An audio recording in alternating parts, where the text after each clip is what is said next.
Engine اتان کو Ertugrul ڈرامے سے پہلے کوئی نہیں جانتا تھا۔ انجین اتان کے پہلے بھی کافی ترکش ڈرامے ہیں اور موویز بھی موجود ہیں۔ انجین اتان کو ارطغرل بنانے والا بزداغ انکل ہے۔ بزداغ نے جب ارطغرل کے ڈرامہ کے لیے انجین اتان کو ہیرو کے طور پر لیا، تب بھی براک عثمان کرولوس عثمان میں ہیرو کا کردار ادا کرنے والا براک ترکش فلم انڈسٹری کا کنگ مانا جاتا تھا، مگر پھر بھی بزداغ نے انجین اتان کو ہی ارطغرل کے لیے سلیکٹ کیا۔ ہیرو کو ہیرو بنانے والا بھی وہی ہوتا ہے جو اس پروجیکٹ کو بنا رہا ہوتا ہے۔ عثمان والے ڈرامے میں براک عثمان کو سلیکٹ کیا اسی بزداغ نے جس نے انجین اتان کو ارطغرل غازی بنایا، اور پوری دنیا میں اس ڈرامے کی شہرت کا خوب چرچا ہوا، جو کہ ابھی جاری بھی ہے۔ عثمان والے ڈرامے پہ آئے روز ہر دن کافی لوگ عثمان کی ایکٹنگ سٹوری پہ بلا وجہ تنقید اور نکتہ چینی کرتے نظر آ رہے ہیں، جس کی بزداغ کو ذرا بھی پرواہ نہیں۔ عثمان براک ترکش شوبز انڈسٹری کا کنگ مانا جاتا، مگر پھر بھی اس نے اس ڈرامے میں اپنا لوک، داڑھی کتنی رکھنی ہے، بات کرنے کا سٹائل کیا ہوتا ہے، سب ڈرامہ بنانے والے کے مطابق وہ کرتا ہے، اور لکھنے والا سب سے بہتر جانتا ہے کہ کہاں کیا بدلنا ہے، کیا الفاظ بولنے ہیں اور کس طرح سٹائل رکھنی ہے۔ ہم دیکھیں گے عثمان کو بھی آہستہ آہستہ عروج کی طرف گامزن ہوگا۔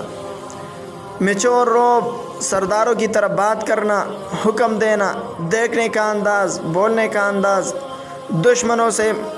بات کرنے کا سلیقہ اور انداز، اپنوں سے پیار محبت سے پیش آنے کا انداز اور سلیقہ، وہ بدلتا نظر آئے گا۔ لیکن آخر میں ارطغرل کو بھی سرداری، سپاہی، جنگجو تیسرے سیزن سے ملنا شروع ہوا تھا۔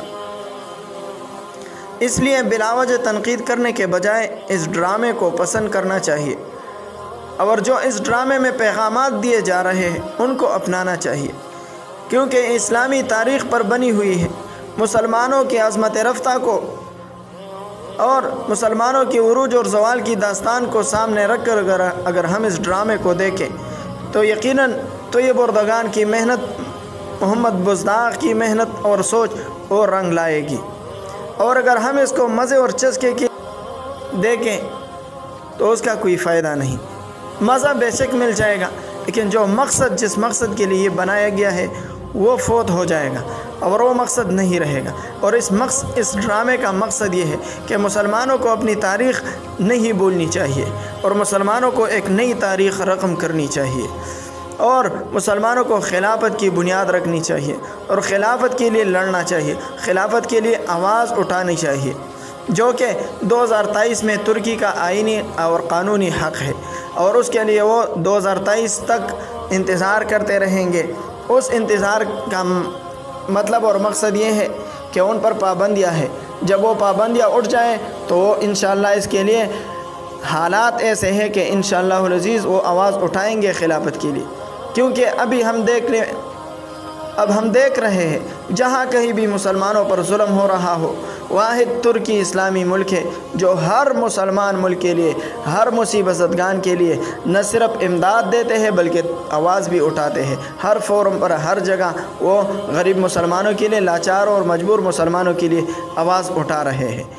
انشاءاللہ العزیز یہی سلسلہ چلتا رہے گا، اور ایک دن مسلمانوں کی قیادت طیب اردگان جیسے لوگوں کے ہاتھ میں آ جائے گی جو اسلام کے ساتھ، مسلمانوں کے ساتھ خالص ہوگی۔